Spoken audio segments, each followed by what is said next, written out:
Olá! Obrigada por acompanhar a nossa programação. Começa agora o Repórter Canção Nova. No programa de hoje, reportagens sobre saúde e comportamento em vários aspectos da vida.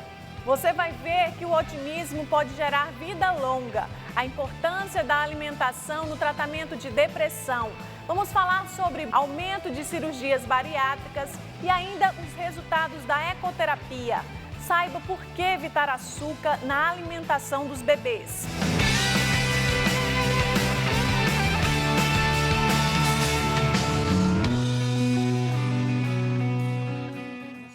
Começamos o programa de hoje com uma notícia boa. Recentemente, cientistas norte-americanos apontaram que o estado de espírito de uma pessoa pode influenciar no tempo de vida dela. Pois é, a nossa equipe foi às ruas, repercutiu o estudo com os brasileiros e a população mostrou que, na prática, o otimismo pode mesmo gerar este resultado. Veja na reportagem.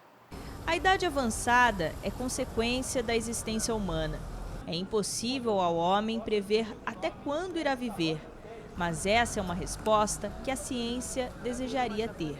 Vários estudos já comprovaram que a longevidade humana está relacionada a hábitos físicos e alimentares. Cientistas americanos encontraram relação também em fatores comportamentais. A conclusão foi que pessoas otimistas tendem a viver mais.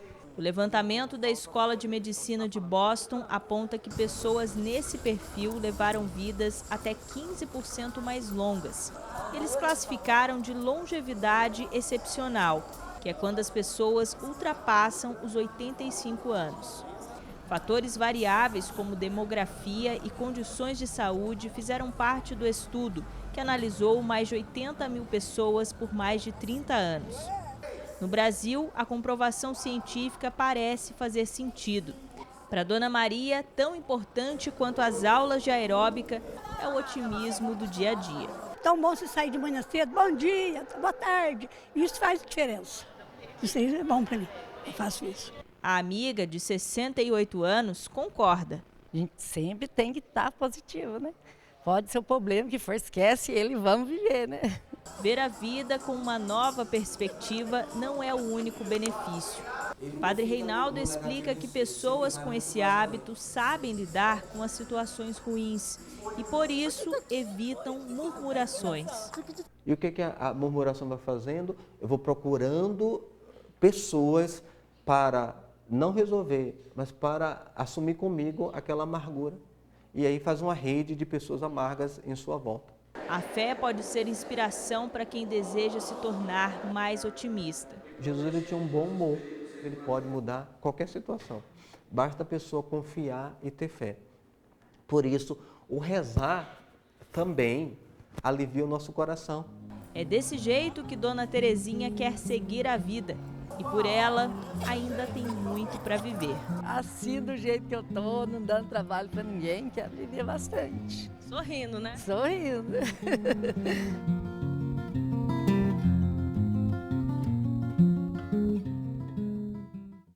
O otimismo da Dona Terezinha faz bem para ela e para muita gente, mas nem todo mundo encontrou ainda o equilíbrio emocional. Tem gente que se refugia nas redes sociais.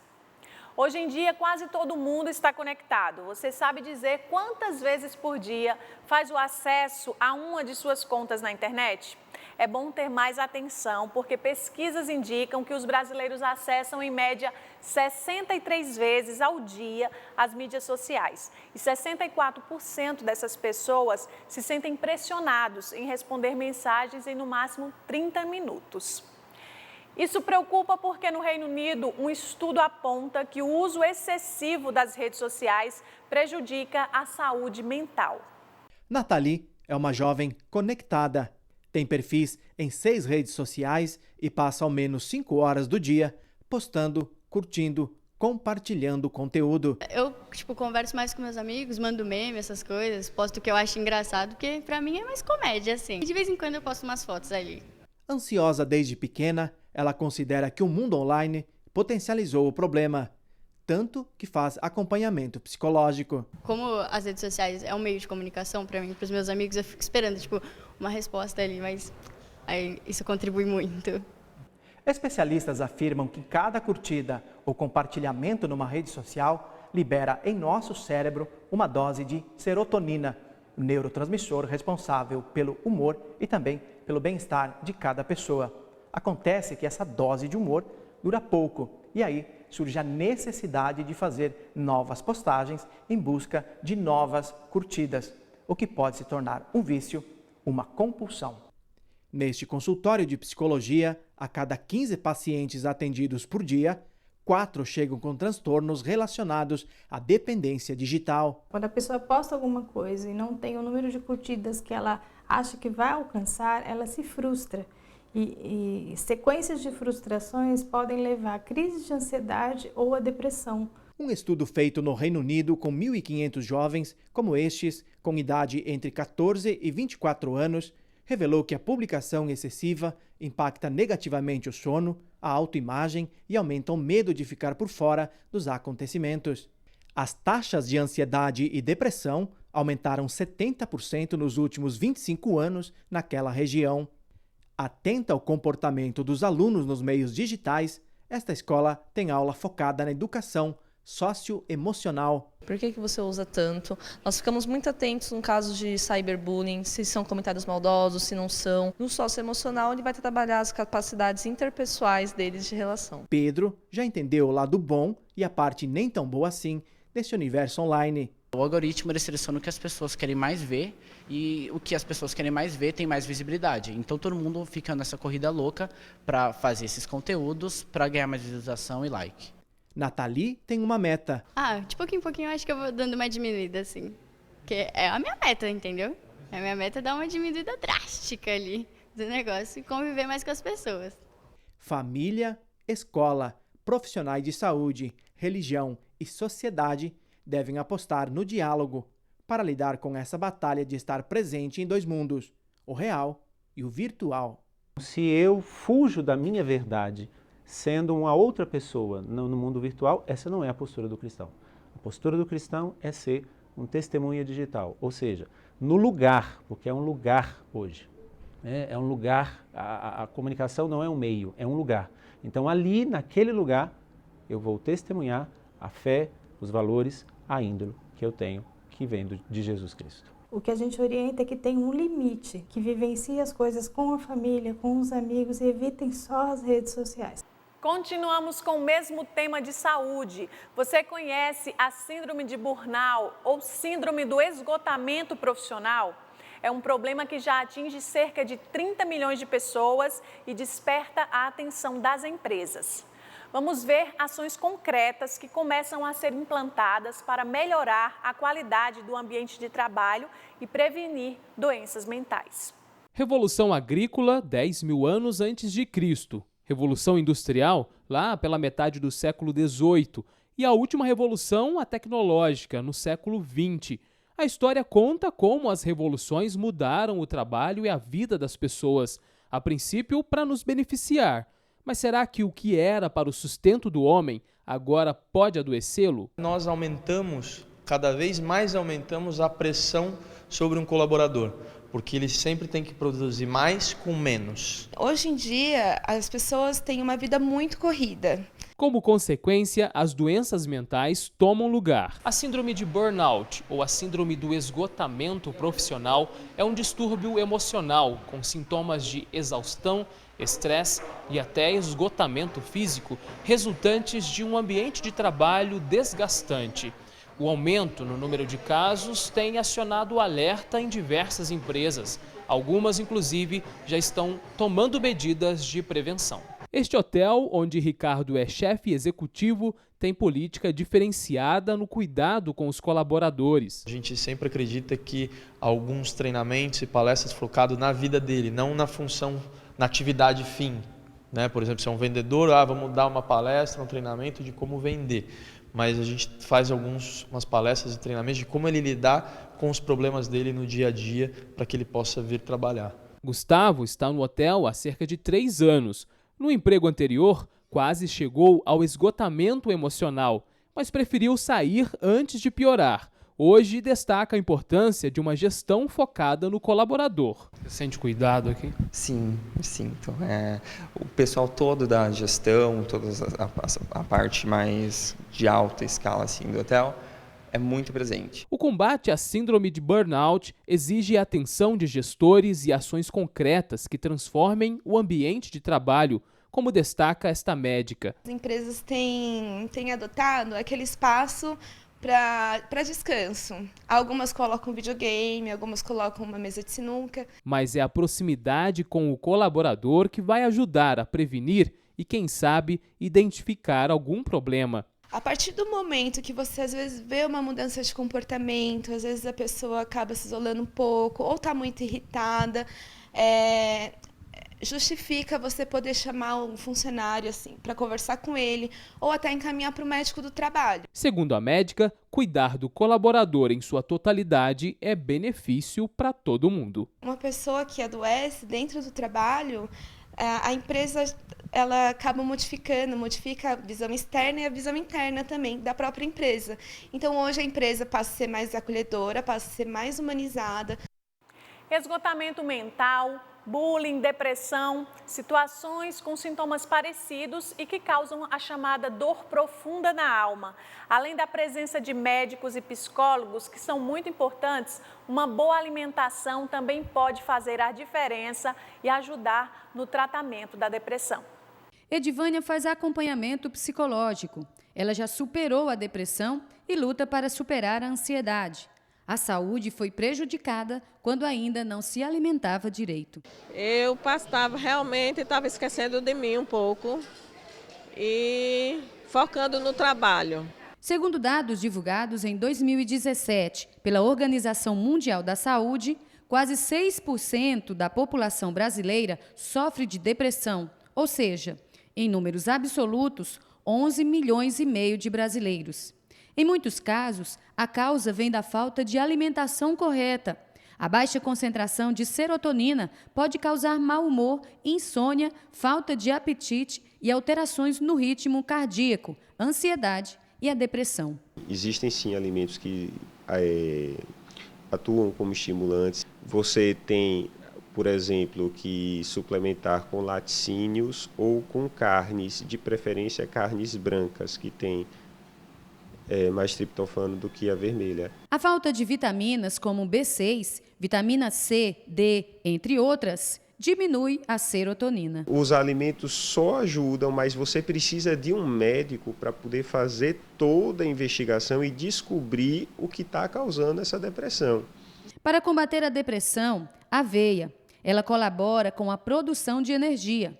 Outros aliados também são importantes. Nozes e castanhas reduzem estresse e melhoram a memória. Até a pimenta ajuda a produzir um hormônio responsável pela sensação de euforia e redução do estresse. A banana também é importante. Ela ajuda na condução de impulsos nervosos e na prevenção da ansiedade e irritação. Todas essas frutas que estão aqui têm um benefício para a saúde. Jaca me dá uma sensação muito grande de felicidade. Alimentos que ativam os neurotransmissores da felicidade são responsáveis pelo bom humor e sensação de bem-estar. Por isso que é importante, quando não se estiver muito bem emocionalmente, prestar atenção no que está comendo. E atenção para o equilíbrio nos doces em geral e até no chocolate. Você não vai ver uma pessoa chegar naquela doceria, pegar aquela fatia de torta de chocolate linda e maravilhosa, comendo feliz da vida e depois começar a chorar. Sempre vai ser o contrário. Você vai ver aquela pessoa deprimida comendo a torta de chocolate e florescendo. O problema é que uma vez na vida é maravilhoso. Agora, fazer isso toda hora vai levar a uma série de problemas, porque o açúcar em excesso não é legal. Para Edivânia, alimentar-se bem e no horário, hoje é prioridade. A gente tem uma coisa aqui riquíssima e não fazia uso direito. E agora já se sabe que é muito importante a introdução desses alimentos e eu me alimento muito bem agora. Não saia daí que a gente vai para um breve intervalo e voltamos rapidinho. Você vai ver o aumento das cirurgias bariátricas e ainda o cuidado com o açúcar na alimentação dos bebês.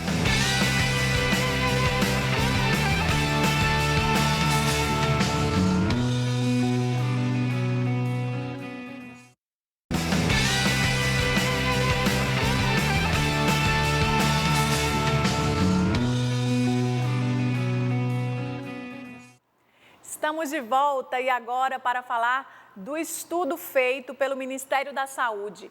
Um levantamento que mostra que o número de pessoas obesas no país cresceu. Com isso, aumentou também a procura pelas cirurgias de redução de estômago, as famosas bariátricas. Acompanhe na reportagem. Maria lutou contra a balança desde a infância. Os quilos a mais trouxeram algumas situações indesejadas. O tempo todo sofria bullying. E eu acho que um constrangimento também é você ir, por exemplo, comprar uma roupa e não ter uma roupa do seu tamanho. Decidiu então pela cirurgia bariátrica. Eu já estava com obesidade grau 3 quando eu fui fazer a cirurgia, com 130 quilos. E houve essa necessidade, eu já tinha gordura no fígado também. Em todo o ano de 2018, foram realizadas quase 64 mil cirurgias bariátricas. 4,38% a mais do que em 2017. Segundo o Ministério da Saúde, mais da metade da população está acima do peso ideal. Mais que um problema estético, a obesidade pode gerar doenças. Como diabetes tipo 2, apneia grave do sono, algum problema relacionado à parte cardiovascular, ou algum evento que ele já teve, doenças ósseas, osteomusculares, como hérnia de disco, lesões no joelho. Mesmo diante de todo o avanço tecnológico, o comprometimento do paciente é fundamental para o êxito da cirurgia. Não adianta simplesmente eu perder peso, perdendo muita massa muscular, enfraquecendo e desnutrindo o meu organismo, e chegar em um peso, digamos, ideal, com pouco músculo e uma composição de gordura alta. Nesse processo de luta contra a balança, a ajuda dos familiares é de fundamental importância. Todos da família têm que se envolver num novo estilo de vida e de alimentação, sobre o que comprar, como fazer, quantidade, qualidade, né? Isso é muito importante. É o caso do Gessé, que estava decidido a fazer cirurgia bariátrica, até que viu na reeducação alimentar uma possibilidade de alcançar a tão almejada meta. Foram 27 quilos a menos em apenas 2 meses. E de 3 meses para cá eu me decidi a dar o exemplo para o meu menorzinho, meu caçulinha, que é possível emagrecer mudando o hábito alimentar, mudando as coisas do dia a dia. Chave para adentrar numa nova autoestima. Não é fácil no começo, né? Você sente tontura, um pouquinho de mal-estar, mas no final tudo dá certo. Força de vontade. Eu sou outra pessoa, completamente diferente em tudo, não só na alimentação, mas na forma de pensar, na forma de agir. Bem complicado, né? E agora a gente fala de células-tronco. Uma tecnologia permite que elas sejam extraídas do dente de leite das crianças para serem usadas no tratamento de futuras doenças. As pesquisas com célula-tronco não são novidades. No Vale do Paraíba, interior de São Paulo, esta cirurgiã dentista é autorizada a fazer a coleta do material a partir do dente de leite, tecnologia cada vez mais acessível à população. É um tesouro do nosso organismo. Nossas crianças hoje já têm disponibilidade de ter uma saúde prolongada, inclusive de doenças genéticas que atualmente são sem cura. A evolução tecnológica é acompanhada de perto pela bioética, garante o especialista. E o uso das células retiradas do dente de leite é moralmente ilícito e legal. Hoje a tecnologia está nos acompanhando da vida até a morte. No meio temos vacinas, cirurgias. Então nós questionamos, esta tecnologia que atinge a vida humana está respeitando devidamente a vida humana? O homem não é uma coisa. O homem é uma pessoa, tem dignidade. Para fazer a coleta de células-tronco de um dente de leite, não adianta esperar que ele caia sozinho, de forma natural. É preciso um ambiente e profissionais especializados para isso. Depois de coletado, o dente é partido ao meio e da polpa são retiradas 15 células. Em laboratório, essas amostras poderão chegar a 100 milhões, quantidade suficiente para tratamentos futuros, caso seja necessário. O período ideal seria entre os 5 e os 12 anos de idade, quando tem aquela troca da dentição de leite, né, dos dentes descidos. E quanto mais cedo, melhor, porque você pega uma célula de melhor qualidade. A reprogramação celular a partir das chamadas células-tronco mesenquimais auxilia na regeneração de tecidos e órgãos. Essas células, elas são multipotentes, então elas têm aquela capacidade de serem induzidas. Outra coisa que essa célula também tem é uma capacidade anti-inflamatória.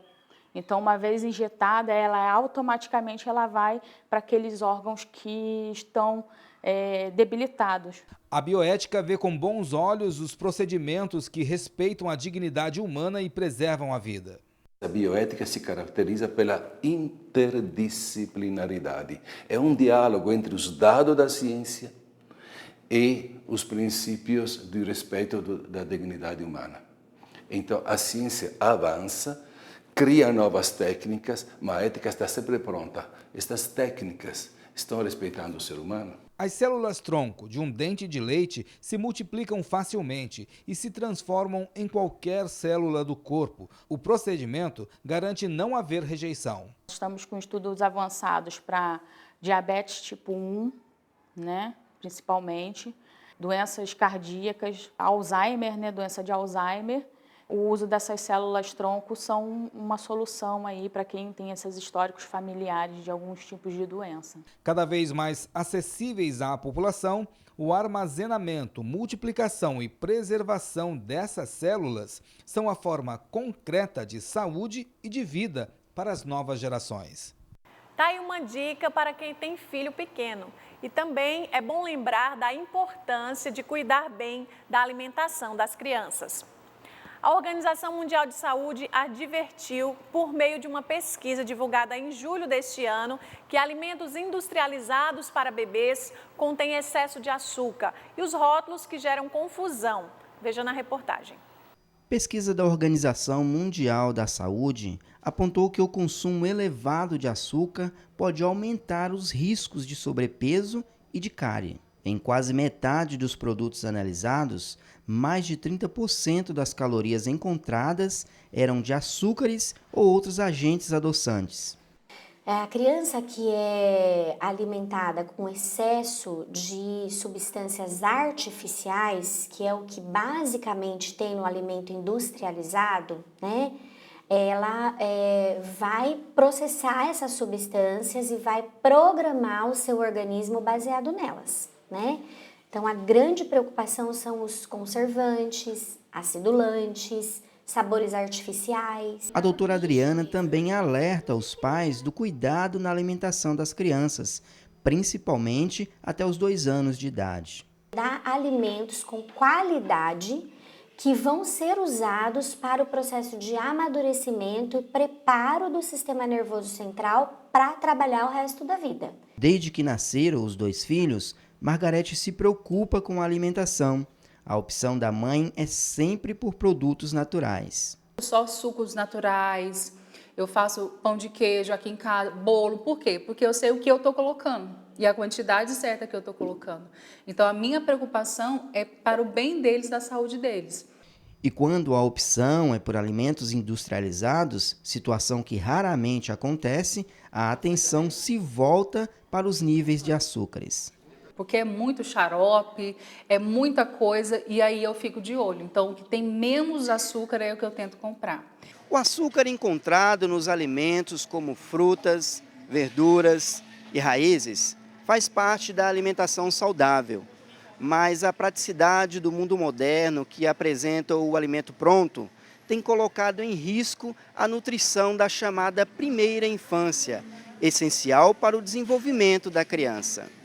Outro fator destacado na pesquisa: a informação nos rótulos das papinhas constavam como aptas para crianças menores de 6 meses, o que contradiz a orientação da OMS, embora seguidas pelos médicos. A alimentação até os 6 primeiros meses de vida deve ser feita exclusivamente de leite materno. Proteína de qualidade, gordura de qualidade, absolutamente adequado e direcionado para a necessidade daquele organismo em desenvolvimento. Para esta outra mãe, é imprescindível que na alimentação da filha contenha os grupos alimentares: proteína, carboidrato, lipídio, vitaminas, água e sais minerais. É observar que ela tenha os 5 grupos alimentares, que ela possa ter esses 5 grupos alimentares nas refeições principais, como o almoço e o jantar. Até o presente momento, nós não compramos produtos industrializados. Ainda sobre saúde, a importância da ecoterapia. Veja porque um dos tratamentos mais tradicionais para as pessoas com necessidades especiais é feito com a participação de cavalos. Esses belos animais ajudam nos estímulos físicos e emocionais e garantem mais qualidade de vida. Ele só tem 5 aninhos, mas com personalidade suficiente para escolher a atividade favorita. O Juan faz parte do projeto de ecoterapia Arte Vida. A iniciativa proporciona desenvolvimento físico e psíquico a pessoas com necessidades especiais. O Juan tem autismo. O pai conta que em apenas 6 meses de tratamento, pode perceber evolução no desenvolvimento do filho. Ele já é bem mais concentrado, ele já atende bem mais os nossos pedidos, ele está se desenvolvendo super bem. A atividade exige o movimento do corpo inteiro. Os instrutores estimulam, mas o resultado depende da parceria entre animal e homem. Tem a escovação, encilhamento, aí vem para pista, fazer esse pré-esportivo, equilíbrio, autoconfiança, né? Porque tem que confiar no cavalo, né? A pessoa tem que estar bem com o cavalo para poder fazer o trabalho com rédea. A ecoterapia só tem idade para começar. Os adultos são assistidos com a mesma dedicação. O Sérgio, por exemplo, já faz o tratamento há 4 anos. No início, ele nem andava a cavalo e hoje já tem toda essa autonomia com o animal. Para ele, o benefício das aulas já é sentido no dia a dia. Os efeitos da síndrome de Guillain-Barré estão na dificuldade de locomoção. Só que depois das aulas, a rotina ficou mais tranquila. Coordenação motora e fortalecimento dos membros ajudou bastante. 1 vez na semana, né? Que já é o suficiente para a gente fortalecer. Assim como Sérgio e Juan, outras dezenas de praticantes podem receber o auxílio. Nós temos 60 praticantes na ecoterapia, vindo das prefeituras da região, alguns particulares, e hoje nós estamos esperando também dos planos médicos que foi autorizado pelo governo federal. Os benefícios físicos são importantes, mas essa relação vai além. O afeto é grande, justamente o que constrói um ser humano melhor. Algo de valor para ela, sim, valor sentimental. E ela ama o cavalo tanto quanto ela ama um ser humano. Essa interação é de grande valor.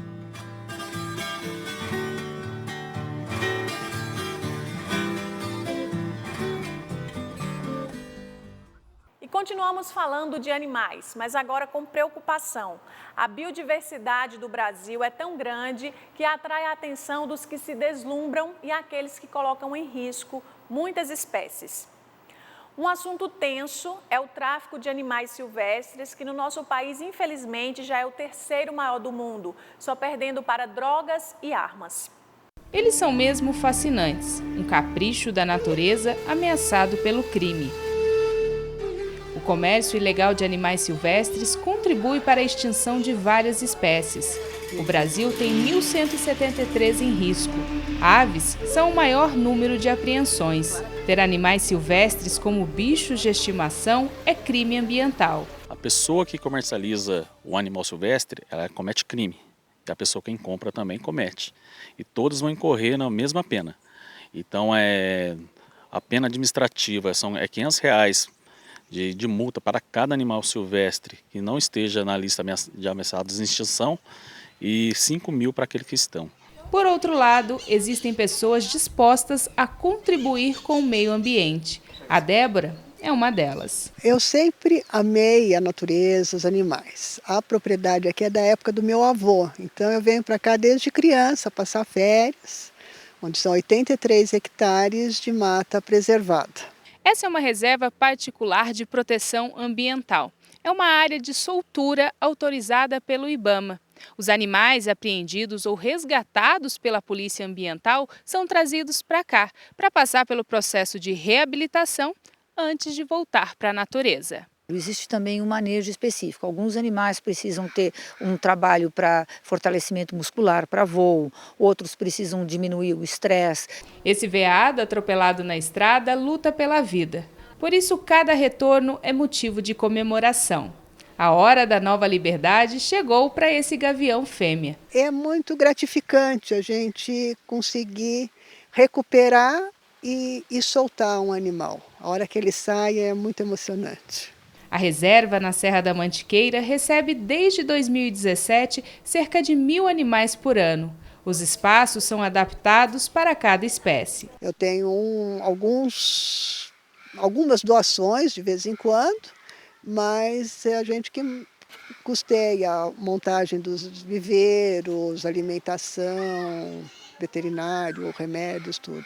Durante a nossa gravação, a Polícia Ambiental chegou com mais um exemplar da fauna, dessa vez um ouriço cacheiro.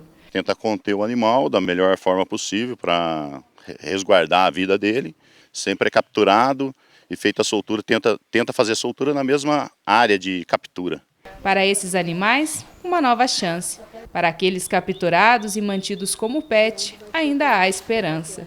Se ela fizesse a entrega voluntária em qualquer quartel da Polícia Ambiental ou no IBAMA, ela não está em sanção de pena. Respeito por toda forma de vida é o sonho dessa apaixonada pela natureza. Você ganha o quê com isso? Na realidade, eu estou ganhando vida. É isso. Para a gente viver, toda a natureza precisa viver também. No próximo bloco, a busca por uma nova profissão.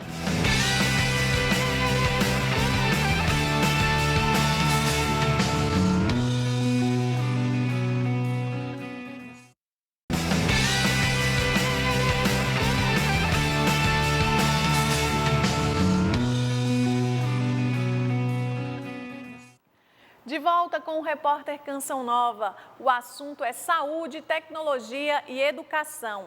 Um dos desafios para a saúde física e mental das pessoas é o longo tempo no uso dos smartphones e tablets no dia a dia.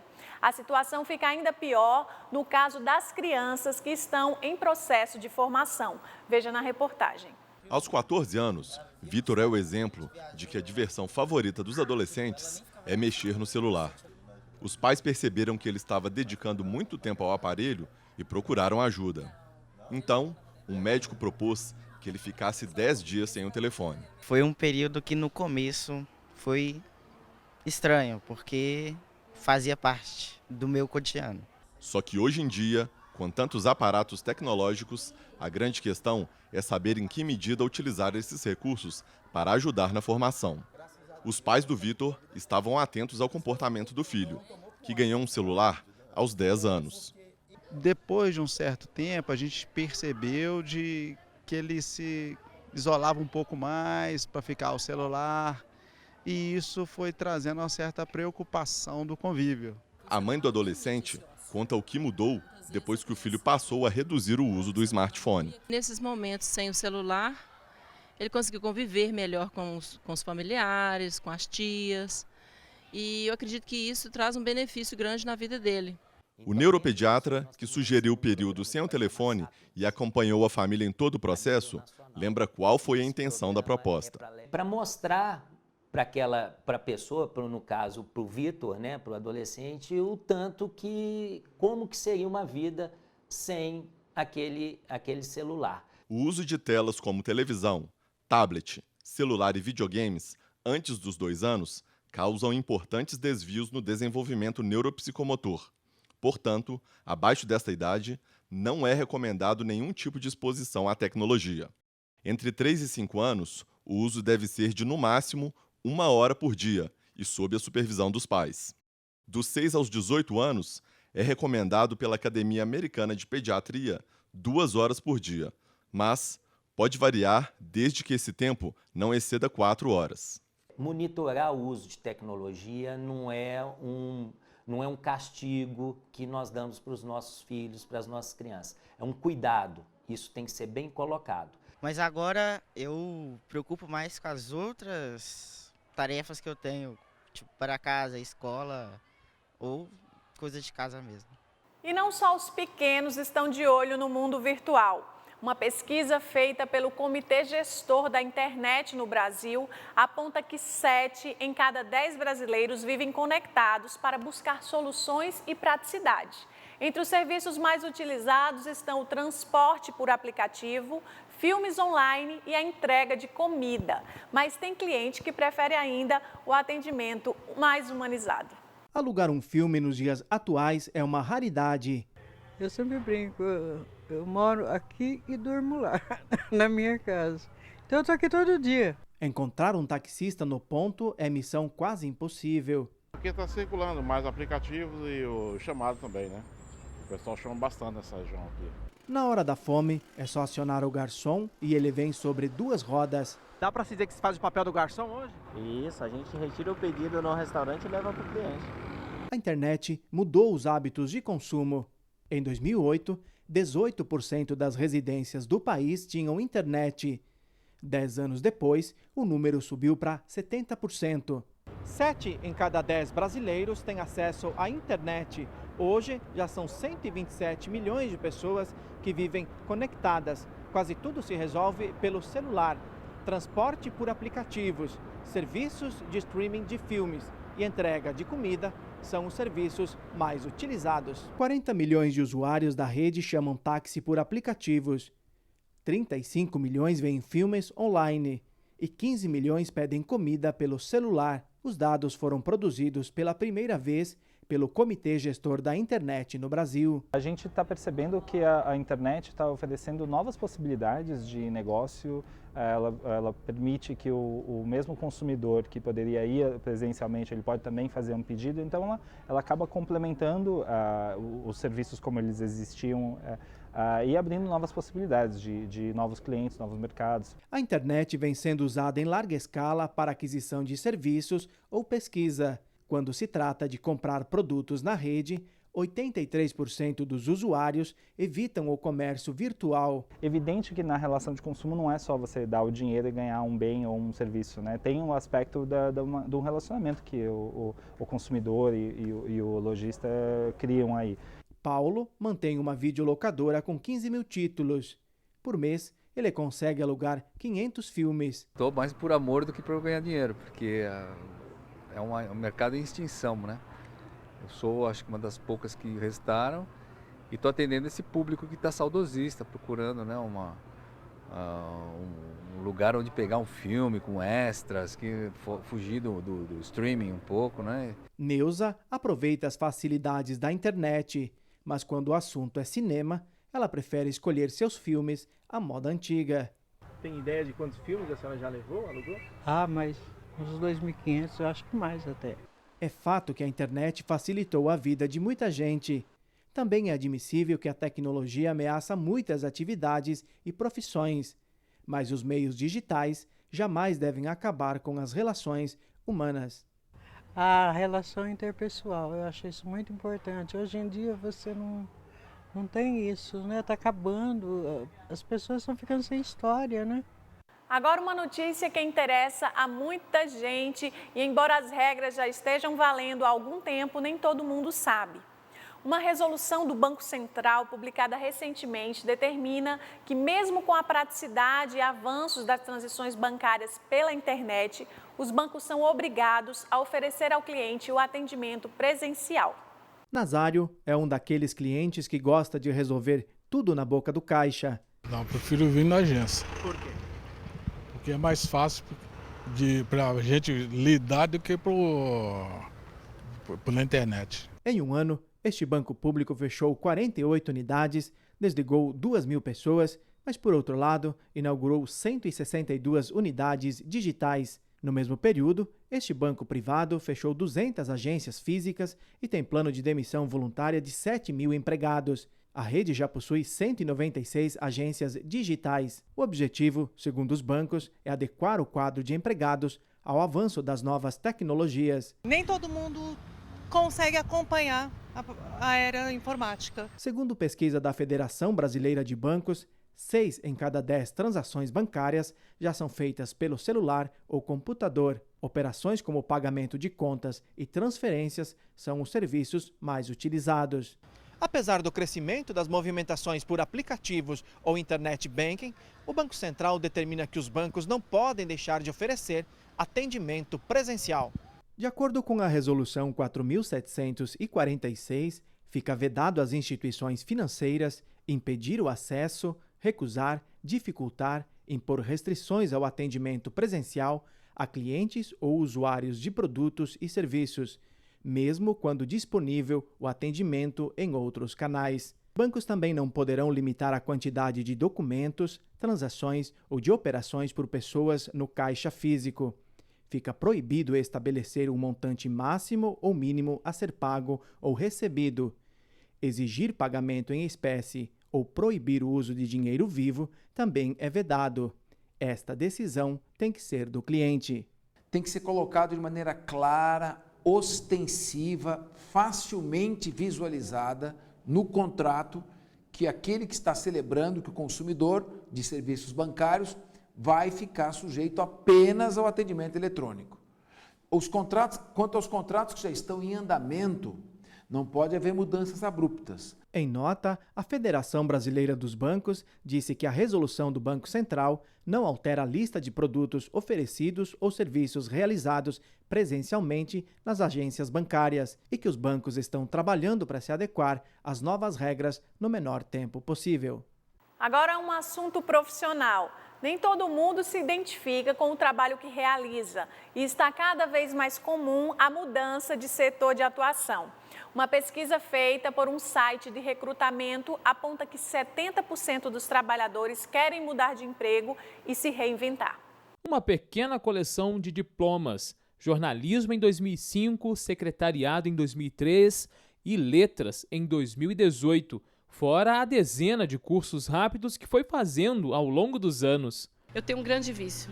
Meu vício é estudar.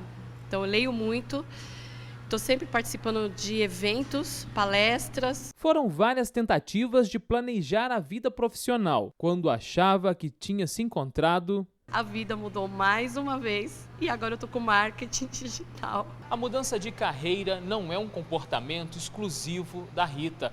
Uma pesquisa feita por um site de recrutamento apontou que 70% dos trabalhadores querem mudar de emprego. As razões variam, mas para alguns, ir atrás do que se gosta de fazer é a principal motivação. A gente veio conversar com esta psicóloga sobre o assunto. Para nossa surpresa, ela também mudou de carreira. Foram 9 anos como economista, até encontrar prazer no exercício da psicologia. Segundo ela, gostar faz toda a diferença. Eu sempre pensei que eu ia conseguir trabalhar, eu ia conseguir ganhar dinheiro, porque uma professora minha, ela dava aula e falava, quando a gente gosta muito do que a gente faz, o dinheiro vem. Este professor universitário explica que a escolha por uma nova graduação pode ser resultado de maturidade e autoavaliação, fatores comuns na vida adulta. E hoje a gente tem uma série de facilidades, os cursos de EAD também. Às vezes a pessoa já tem uma maturidade para pegar um curso desses e faz sozinha com a disciplina que tem, né? Então é uma autoavaliação que vem com a maturidade, com a questão profissional e a pessoa consegue aproveitar as competências já adquiridas e vai para outro curso. É mais uma questão de trajetória, de carreira, de avaliação de mercado. É muito difícil a gente fazer a mesma coisa a vida inteira. Às vezes cansa, às vezes enjoa. Então, eu tenho hoje possibilidades de mudar de carreira. E por que não? Segundo a psicóloga, ter visão de futuro pode ajudar a fazer uma escolha mais acertada. Você tem que se imaginar o que você quer fazer no futuro. O que você gostaria, com o que você se realizaria, para valer a pena o esforço de 4, 5 anos de estudo. Como a gente já sabe, a vida é feita de tentativas e quem não cansa de tentar, também não se arrepende. Incentivar jovens estudantes à iniciação científica é um processo que tem dado resultados positivos para alunos que estão concluindo o ensino médio. Estudantes de uma escola pública no interior de São Paulo conquistaram a melhor premiação de uma competição organizada pela Universidade Estadual de Campinas, a Unicamp. A turma aí está toda animada e com muita razão. Eles são alunos de uma escola pública em Cachoeira Paulista, no interior de São Paulo, e ganharam a melhor premiação do Grande Desafio 2019, que é uma competição de modelagem de negócios organizados pela Unicamp, Universidade Estadual de Campinas. Motivo de muito orgulho para os professores e gestores da escola. Uma tremenda satisfação, né? Ver o potencial desses jovens, onde eles podem chegar, né? Ver eles passarem a acreditar neles mesmos, desenvolver a autonomia, que é isso que nós esperamos dos nossos alunos aqui na Escola Integral. É muita emoção, porque os nossos alunos, eles são alunos de escola pública, competiram com mais de 50 escolas e trouxeram esse prêmio para nós. E esse mérito, segundo a professora Ariane, foi conquistado com esforço e dedicação. Os alunos aqui, eles estudam das 7 às 16 horas e esses alunos ficavam além do horário, muitas vezes até à noite aqui na escola, voltavam aos sábados. Então, tudo isso, com certeza, vai ser de grande importância para a vida deles futura. Entre a ideia inicial até a concretização do projeto, foram 4 meses de pesquisas. O resultado foi a transformação da água suja em água limpa através da utilização da fibra da casca da banana. Processo que Luiz Alberto explica passo a passo com muito orgulho. São 2 processos de filtragem, embaixo aqui e em cima. Embaixo é composto por algodão, perlão, o pano e a nossa fundamentação do projeto, que é a casca de banana. E em cima é normal. É o algodão, perlão e a camada de pano. Feito isso, é só descer a filtragem da água, que a água sai limpa. Experiência que ultrapassou o conhecimento científico. Trouxe também a oportunidade de crescimento do trabalho colaborativo. Isso ajuda muito no trabalho em equipe e a cooperação com os seus colegas. Isso também te ajuda muito na convivência com as pessoas. É uma experiência incrível. Para fechar o programa, uma história muito boa. Você está por dentro do que acontece no esporte e na vida dos atletas. Neste ano, o Brasil teve a sua melhor participação da história nos Jogos Pan-Americanos de Lima, no Peru. Chegou ao lugar mais alto do pódio 308 vezes. Pois é, o número de medalhas de ouro foi mais do que o dobro dos Estados Unidos, que era o segundo colocado. E quem trouxe 3 dessas medalhas para o país teve que se superar para fincar os pés no hall da vitória. Veja aí quem é esse destaque. Vendo assim, parece até brincadeira de criança, mas eles levam tudo bem a sério. Pega o colchonete, ajeita, corre para lá e para cá. Agora, o salto. Dá para cansar só de ver. Mas, para chegar lá, no alto do pódio, tem um longo caminho pela frente e tem que ter muita luta. Eu costumo falar que a parte de sofrimento mesmo é os treinamentos, que é mais exaustivo, é muito mais repetições. E na competição é só uma repetição, então assim, é só curtição mesmo, assim, mas centrada, né, com os objetivos que a gente planejou durante o círculo todo. E para sair com ela, né, com a dourada no peito. Após contrair sarampo, Isabela teve perda gradativa da visão, aos 6 anos de idade. Mas foi aos 20 que ela descobriu o atletismo. Hoje, essa mulher de 38 anos mostra no peito a superação. Eu tenho aquela coisa de sempre me superar, né? Bater os meus recordes pessoais. Então isso me dá me instiga a ir mais à frente, a querer subir um degrau sempre a mais assim na minha vida esportiva, né, na minha carreira de atleta. Isabela conta o que a motivou a entrar no esporte. Eu entrei no esporte mesmo para para ter uma atividade física, que na época eu pesava uns 130 mais ou menos. Então, o meu objetivo mesmo era emagrecer. A supervisora do projeto paralímpico do Centro de Treinamento Esportivo da Universidade Federal de Minas Gerais conta a emoção ao ver o Brasil no lugar mais alto. E isso daí é difícil de descrever, né? Não tem como não emocionar.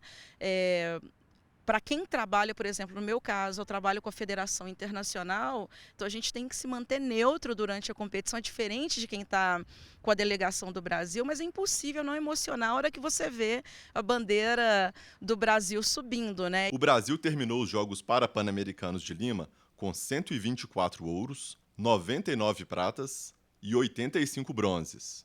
A segunda colocação ficou com os Estados Unidos, 58 ouros, 62 pratas e 65 bronzes. O terceiro foi o México, com 55 ouros, 58 pratas e 45 bronzes. Os próximos Jogos Parapan-Americanos serão disputados em Santiago, no Chile, em 2023. Chegamos ao fim do Repórter Canção Nova de hoje. Os temas abordados foram muito interessantes, certo? Se você quiser rever essas reportagens ou indicar para quem não conseguiu assistir pela TV, pode acessar na internet pelo YouTube do Canção Nova Play ou em nossa página noticias.cançãonova.com. Tenha uma boa noite e uma ótima semana. Deus abençoe você. A gente se vê no próximo programa. Até lá!